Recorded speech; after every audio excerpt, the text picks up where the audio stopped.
not only is the universe conspiring for our benefit, and that the messages are coming all the time in all areas for all things, and that it's actually a necessary part of our development as human beings, certainly develop our spiritual development, to become more and more attuned. So much so that I would say to our listeners that you have to get, if you think you're a spiritual person, one of the important tests or gauges needs to be, would you say that today more than last year, today more than last month, you're more in tune and receiving more of those messages that are coming to you? It's so interesting too, because I can tell you, even a lot of the things that I've written or books that I've written, it was something that at the moment, right, whether it's a story or an exchange that I've had with somebody, it was a moment that kind of was bigger than the moment. And then years later, I'm writing about it, right? Or it's become like a whole idea or a bigger concept for me and for others.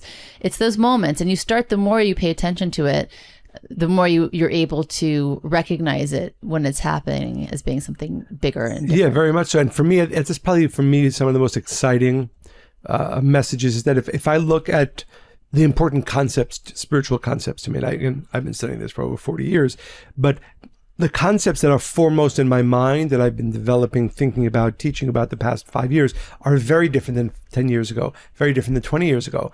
And for me, that's one of the greatest indications of these messages, because I know that they're not coming from me.